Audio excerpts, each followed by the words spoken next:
Karl Priest is with Exodus Mandate West Virginia, an organization that urges Christian parents to get their children out of the public school system. And Karl's in the studio with us this morning. How you doing, sir? Good morning, Brother Tom. Good to see you. You recently were thrown off public property and threatened arrest, I guess, because you handed some information to somebody outside of a Christian concert that was a fundraiser for Mountain Mission.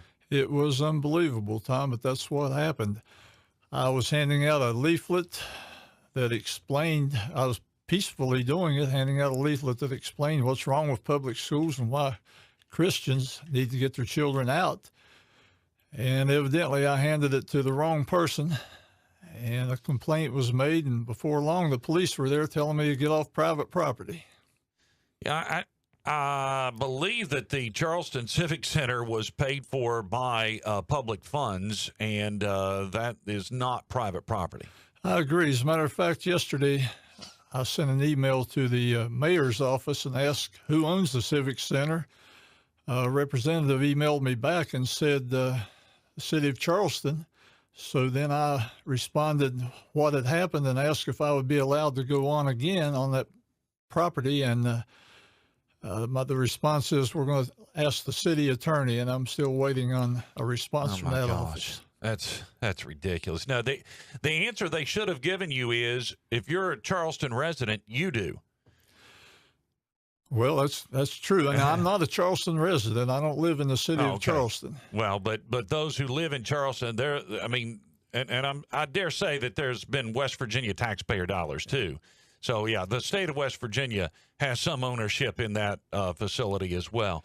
So, and basically, just to sum it up, your the one sheet of information that you are passing out is just showing from your perspective, from the Exodus Mandate perspective, why you believe parents, Christian parents, should not be putting their children in public schools. That's exactly right. It was a half sheet of printer paper, printed front and back. And so, give us the rundown on why that is, what it is that Exodus Mandate promotes. Well, Exodus Mandate is part of Frontline Ministries. Colonel Ray Moore is the director, and I'm just a volunteer. He gets a lot of volunteers to help him. I try to do West Virginia, and we try to get the word out and provide assistance on homeschooling and Christian schooling. Yeah. So, and by the way, we should mention you're a retired public school teacher. I am. When was the last time you taught in West Virginia public schools? I've been retired about 10 years now. Yeah. I've got some interesting stories to tell, which I do if I'm invited to speak anywhere. By the way, I will come and speak to any size group, and I do not solicit funds. How have you been received from other teachers and the teachers union with your message? I haven't had any direct confrontations with the teacher unions. I'm sure I'm not on their top 10 popularity list. My colleagues, they pretty much know, even if I still associate with some of them once a month. Some of them are Christians, some of them aren't, but they know what's going on in there. Yeah. When you say what's going on, obviously we hear, Karl, around the country about the violence and so forth in public schools, the danger with the public school shootings, the drugs, the bullying and things like that. And certainly West Virginia public schools are not immune to those things. Even recently, a Kanawha County teacher was arrested for sending nude photos of herself to a former student. And, these types of things are, while they may not be prevalent in every school, they do happen, and they happen here in West Virginia. Yeah, there's no school that's safe. Thankfully, we haven't had any mass shootings. By the way, I've kept track of news items like you just mentioned, and they can be found on my website. And one of them is from the Charleston Gazette that says the number one reason teachers in West Virginia lose their licenses because of sexual misconduct with students. Yeah. And there's been cases of that, certainly even in West Virginia, where there's teachers having affairs or having, interaction like that with students. It's not a rarity, sadly. Talk a little bit about other reasons why you believe Christian parents ought to get their children out of the public school. One of the things that's we talked about a lot is Common Core and the curriculum that's been forced down from the federal government. And that's a bigger problem I think a lot of people realize, yet it's still in place in West Virginia, in spite of the fact that Republicans in the West Virginia legislature have said that they vowed to repeal it. What they do with Common Core, which came after my tenure in the system, is they just changed the name. It's still the same government-controlled indoctrination. And specifically, what are the things that we should be concerned with when it comes to Common Core? Well, I'm not close to being an expert on Common Core, but one of my chief interests is evolutionism, and of course that's a major component of Common Core. Yeah. Make sure they're indoctrinated in evolution. Yeah. You actually you do some interesting lessons when it comes to creation. Talk a little bit about that. Well, Tom, I have a hobby of collecting insects. I started out as a young teacher. When I taught sixth grade, I had to teach all the academic subjects, and I didn't want to bore the children with science. And fortunately, a 4-H representative came by the school and gave me an entomology lesson, which I used. The children were fascinated, so was I, and now I have a great collection of insects, and I go wherever there's an opportunity and show people how amazingly designed even the smallest gnat is. Mm. And that couldn't have happened by random chance. Absolutely not. I just saw something yesterday, and people can use their favorite search engine and look up image of mosquito foot. It's an electron microscopic image of a mosquito's foot. And once you see that, you just want to say, glory to God. It's amazing just to look at that. Yeah. But I still don't like them. Mosquitoes have their part in the ecosystem, and it's only the females that take your blood, and they only do it when they're pregnant. That gets back into the theology of the original fall in Genesis. Right. We live in a sin-cursed world. We're talking with Karl Priest from Exodus Mandate, West Virginia. What you mentioned website. What is the website for Exodus Mandate? Well, they go to my, first of all, if they want to go to the national, just go to Exodus Mandate.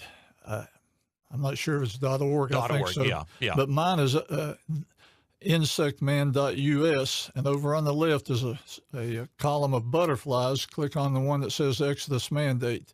There's a wealth of information there. First of all, apologetics on reasons why you need to rescue your children, but there's also links on how homeschool resources for homeschool parents and Christian school parents. Right. More and more parents are choosing alternatives when it comes to educating their children, and this goes beyond religious reasons, Karl. I mean, it's just in every state we're seeing less and less children enrolled in public schools and more children enrolled in private schools, Christian schools, and homeschooling has increased as well. That's true. In West Virginia, there are two facets of homeschooling. There's a secular group and what I call a sacred group, just to use a little alliteration. Homeschooling is popular with a lot of people. And may I tell you my first experience with homeschoolers? Yeah. When I was teaching, I was a math field day coach and the chess team coach. And when we went to competition, there were homeschool groups there. And I was amazed at the politeness, the maturity of those students, and also their academic ability. Well, really impressed me. Yeah. This is before I became an advocate of rescuing children. We homeschool, and then our boys also play at Covenant Christian on the basketball team there, and we were really honored to be at the Mount Vernon university Christian. It's a national Christian basketball tournament, and boys and girls. And we were there earlier this year, but last season. And it was just incredible. The amount of homeschool teams, the amount of Christian school teams, and how well organized they are, and just seeing all that come together, it's incredible. And really, I think West Virginia is actually behind in this movement. Yeah, that's wonderful. It's great that Christian schools and homeschoolers work together. There's just unlimited ways that parents who want to rescue their children can get her done. You know, one of the when you just Google more parents homeschooling, one of the articles that comes up is that parents are choosing to homeschool to counter the LGBT indoctrination. And when you have that along with this gender fluidity thing that's going on, gender dysphoria, really, it's no wonder parents are choosing to get their kids out of the public school system because, right now, a teacher, Karl, if you were in public school now and you called somebody that you knew that was a male student and you said, sir, can you come over to the blackboard? And they chose to be known as a different gender than what they were born with, you could be fired. Yeah, that's crazy. Before I retired, there was a faculty senate meeting, and they had recruited the two sponsors of the FCA group in my middle school as sponsors of this anti-bullying. And it turned out that was just code word for the LGBT agenda. Yep. And they're so deceptive with it. And they are vicious in enforcing their morals on everyone else. Yeah. I saw that coming as well back then. And, you've got that combined with the whole bathroom situation and locker room situation where, a young girl, on the school's volleyball team could now be forced to change in a locker room, a dressing room, or go to the bathroom with a born male, biological male student. Yeah, of course, that's ridiculous, but you also have to consider if a male wants to compete on a female team, if he identifies as a female, they can't stop him as far as I know. No, and those things have already started happening. It's really sad. I don't understand. And so for those reasons and many others, Karl, your plea to Christian parents in West Virginia is, why are you still sending your kids to a public school knowing that these things are going on? Excuse me, that's exactly right. And there are ways to help people that are truly needy, like the single mothers and situations that can be done. Churches would be much better off spending some of their mission money for helping the needy parents to send their children to Christian schools. We can get it done. It's just a matter of wanting it. And Tom, it's just a matter of common sense. Atheists don't send their children to our Sunday school classes for 1 hour, but we send our children to their school classes for 30 hours a week. Yeah. That's a good point. And Karl, there are, Christian teachers. There are good teachers in our public schools, and you know them, you're friends with them. There's good administrators, good people, and we need those people. But is it too late to reform the public schools? Public schools cannot be redeemed. And back to your point about the good people in the system, there are. And I've always said those talented ones will be better off if they let the free market control their income instead of the teacher unions. Mm. Well, I think we're going to see another battle on that come this next legislative session as far as the teacher pay, and particularly PEIA. Are you still in the system there, the PEIA? Yes. Yeah. What, you have any thoughts about that? Well, I'm thankful for PEIA. It is a good insurance system, and I don't know how to answer that question. Thankful for it. Understand the reasons the teachers want it, but it's more than that. The agenda of the teacher union is not just to help the teachers. Do you think it's to help the students? remotely, if at all. Yeah. They want to control the money and the what the children learn. Yeah. And they're probably not real happy that many parents in West Virginia are choosing alternatives. Absolutely not, because every student leaves the system, according to the funding formula, the system loses money. And I encourage people to contact the State Department and look at a pie graph that's available on the percentage of the state budget that's spent on education. It's really eye-opening. All right, good deal. ExodusMandate.org is the national website. Karl's with Exodus Mandate West Virginia, and his website is Insectman.us. Insectman.us. All right, Karl Priest, thank you so much. Appreciate you coming in. Glad to be here. All right, back in a moment. Tom Roten Morning Show.